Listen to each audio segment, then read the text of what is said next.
Olá, muito bom dia a todos. Eu sou o António Tadeia e este é o Futebol de Verdade, edição de quinta-feira, dia 19 de setembro de 2019, edição dia de arranque da Liga Europa, onde estão a esmagadora maioria das equipas portuguesas em competição nas provas europeias, nas provas da UEFA desta época.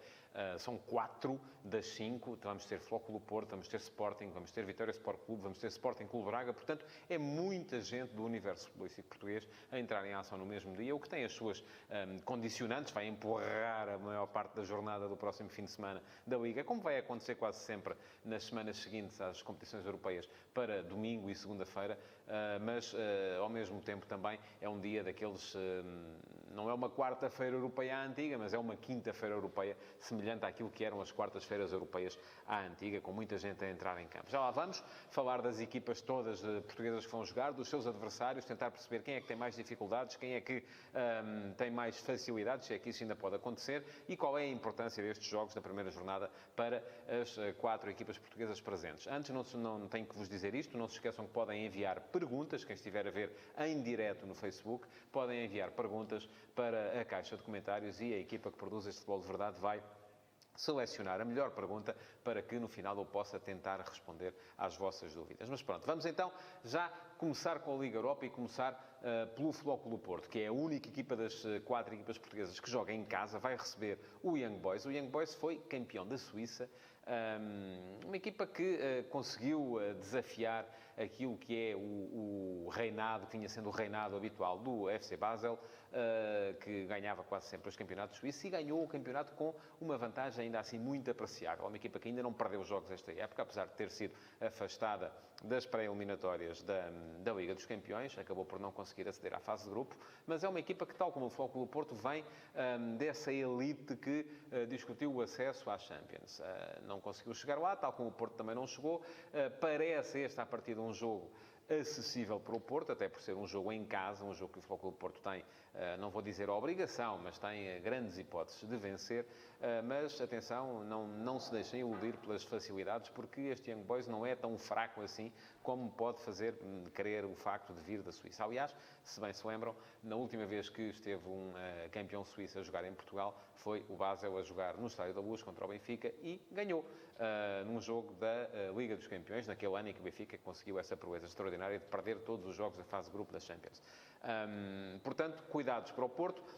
Também a curiosidade de ver que equipa é que Sérgio Conceição vai fazer atuar no jogo frente ao Young Boys, se já entra ali também, de certa forma, em algum modo de poupança, de rotatividade. Eu creio que não. A única questão que se pode colocar é mesmo a disponibilidade ou não de Zé Luís. Zé Luís tem sido um jogador fundamental no ataque do Porto, trouxe um incremento de qualidade à posição de ponta de lança, se o compararmos, por exemplo, com aquilo que rendia Soares, mas não há a certeza de ele poder estar apto para a partida de hoje, porque tem andado a jogar em sacrifício, e isso pode levar não só à subida de Soares à primeira equipa, como também à possibilidade do pequeno Fábio Silva vir a ser pequeno, a idade não necessariamente em tamanho, vir a ser uma alternativa a partir do banco e poder vir a tornar-se um jogador mais jovem da história do Flóculo Porto a jogar na Liga Europa. Portanto, curiosidade para esse aspecto.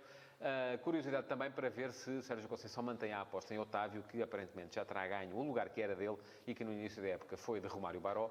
Eu tenho alguma pena, porque gostei muito de ver a evolução que Romário Baró estava a ter na equipa do Flóculo Porto, mas ao mesmo tempo também sou capaz de reconhecer que Otávio fez um grande jogo em Portimão. Não foi seguramente por ele que a equipa do Flóculo Porto teve as dificuldades que teve para ganhar, mesmo aos 90 mais 8, no jogo contra o Portimonense. Portanto, de resto, parece-me que a equipa vai ser muito aquela que tem sido a equipa habitual do Flóculo Porto.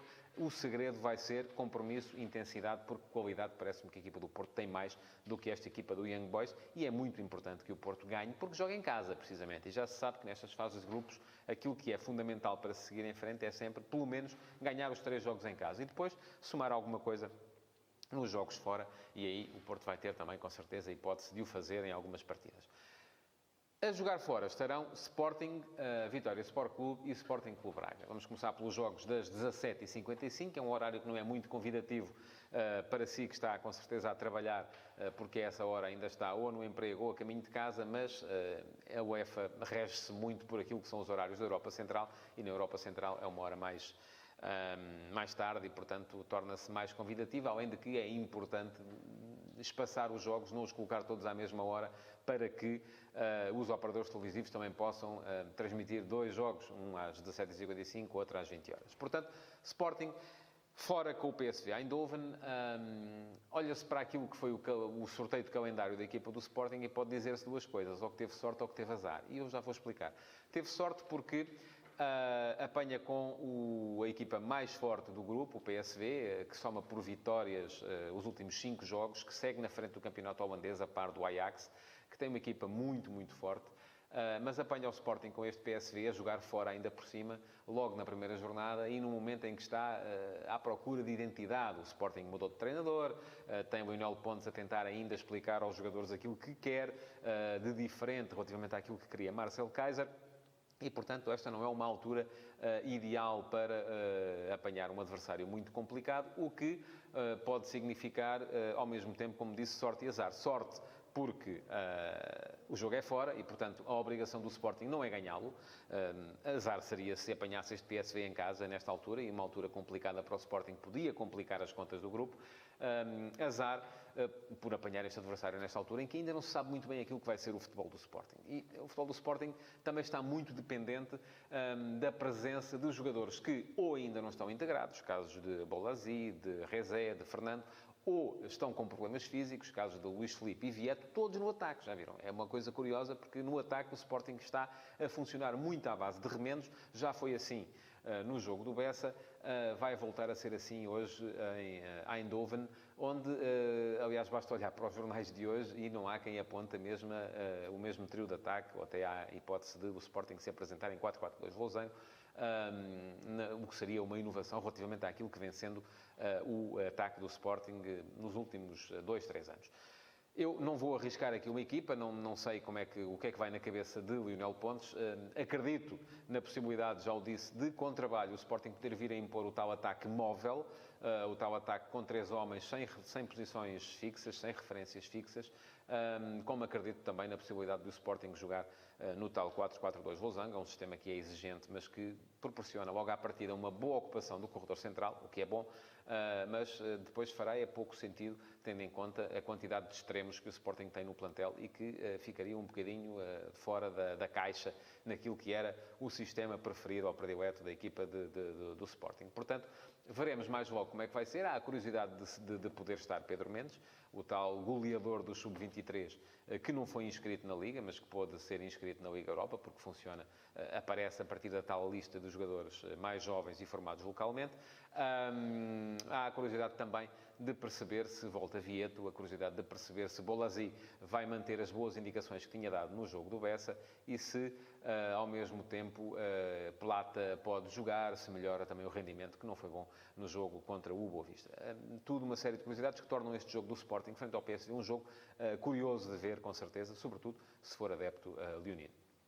Ao mesmo tempo, vai estar a jogar o Vitória Sport Clube. E o Vitória tem uma deslocação também complicada. Vai também para aquela zona, vai jogar fora com o Standard Liège, a equipa que lidera o campeonato da Bélgica, portanto tem que ser uma equipa que está bem, que está forte.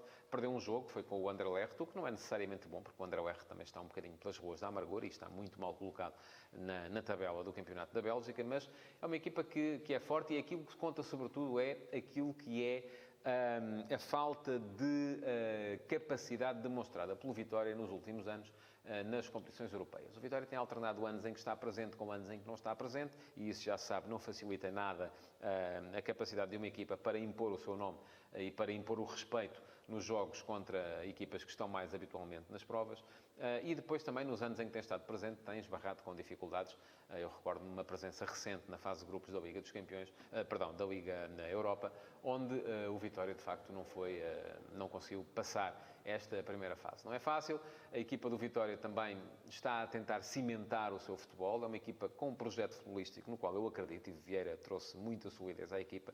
Teve um arranque de temporada vitorioso, ganhando todas as suas eliminatórias, precisamente nesta Liga Europa, e algumas com algum grau de dificuldade, mas está agora a começar a ter um confronto com a realidade em que os jogadores ou estão a começar a ficar sobrecarregados ou então acabam por não mostrar tanta qualidade como estava previsto. Há algumas inclusões recentes na equipa, como são os casos de Mikel, o médio centro que parece ter ganho a posição de número 6, mas o Vitória continua a ser uma equipa à procura de imposição europeia, e isso passa muito por conseguir resultados, sobretudo fora de casa, contra adversários fortes, mas atingíveis, como é o caso deste Standard Liège. Esse é um problema que, de certa medida, o Sporting Clube Braga parece já ter ultrapassado. O Braga, ao contrário do Vitória, é uma equipa que tem estado com muita frequência nas provas europeias, já andou até inclusive pela Champions, é uma equipa que marca presença regular na Liga Europa, que os adversários já conhecem e a quem já reconhecem qualidade, e por isso mesmo acaba por ser uma equipa que tem algum pedigree europeu. Agora, o adversário de hoje é que também não facilita nada, e nesse aspecto não teve sorte nenhuma o Sporting Clube Braga, porque apanha fora com o Wolverhampton, que, além de estar cheio de portugueses, que sabem o que é que a equipa do Sporting Clube Braga vale, e eu recordo, há Rui Patrício, há Ruben Neves, há João Moutinho, há Diogo Jota, há Vinagre, enfim, uma série de jogadores.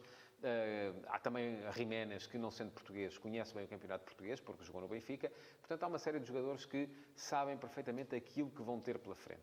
E isso pode ser uma desvantagem para o Sporting Clube Braga, porque a verdade é que o Braga, tendo o tal pedigree europeu, não está tão bem como o Vitória, por exemplo, na competição interna, e tem acumulado derrotas, maus resultados, que não ajudam em nada a confiança de uma equipa que com certeza vai entrar no relvado frente a um Wolverhampton saquioso à procura de um bom resultado que também lhe permita fazer esquecer aquilo que foram as últimas partidas. Derrota por 3-2 com o Everton, levou 5 a seguir do Chelsea, enfim, não é um cartão de visita recente muito favorável para a equipa do Wolverhampton, que, a jogar em casa, vai com certeza querer dar tudo para ultrapassar este Sporting Clube Braga. Agora, há uma questão que é importante também mencionar aqui, que tem a ver com a importância de as equipas portuguesas pontuarem na jornada de hoje. Vamos seguir isto jornada a jornada. Já se sabe que Portugal está ali à procura de ultrapassar a Rússia no ranking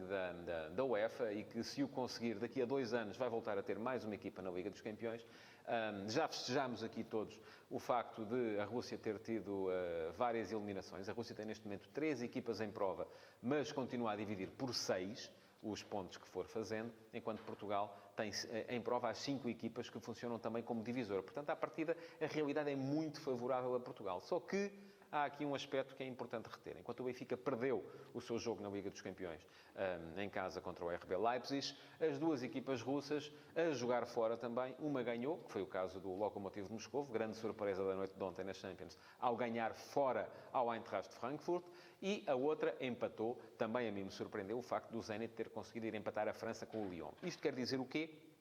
Que, mesmo antes do CSKA jogar hoje em Razgrad contra o Ludogorets, da Bulgária, e é um jogo que, à partida, também me parece acessível para a equipa do CSKA de Moscovo, aquilo que se prevê, aquilo que já existe, aliás, é um país, a Rússia, já com 3 pontos, porque no ranking a vitória vale apenas 2 pontos, e o empate vale 1. Portanto, 3 pontos a dividir por 6 equipas, vale meio ponto no ranking, enquanto Portugal, neste momento, soma 0. Vai dividir apenas por 5, mas imaginemos que só o Porto ganha hoje, e as equipas que jogam fora não ganham.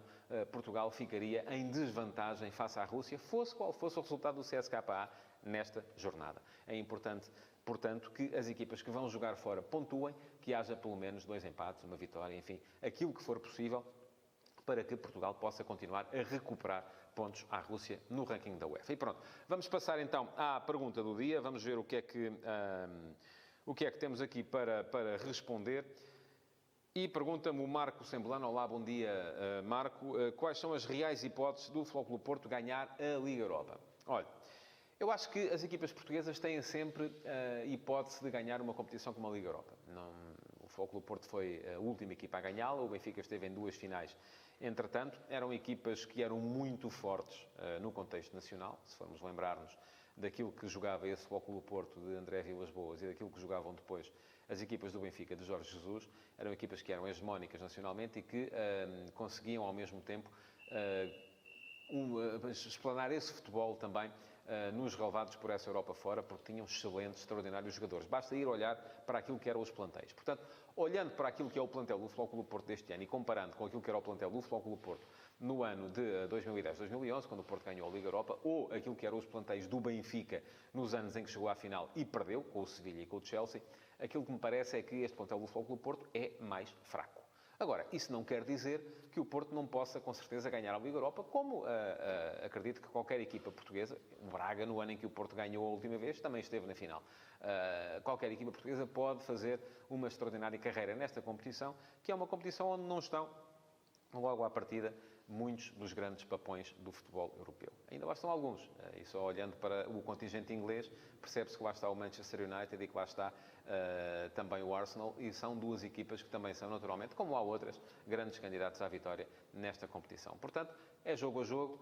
Para já o importante é passar à fase seguinte, como é natural. Depois ainda hão de descer algumas equipas da Liga dos Campeões, que também vêm com certeza atrapalhar um bocado qualquer sonho que os portugueses tenham de ganhar a competição, mas parece-me que não é um sonho impossível. Se me perguntasse quais são as hipóteses de uma equipa portuguesa ganhar a Liga dos Campeões, aí eu já recuava 2 ou 3 passos, ficava se calhar fora de plano e já lhe diria que era muito difícil. Mas na Liga Europa, acho que não sendo fácil, acaba por ser possível. E pronto, chegamos ao fim do Futebol de Verdade de hoje. Um Futebol de Verdade dedicado ao lançamento da Liga Europa e das equipas portuguesas que vão estar em competição.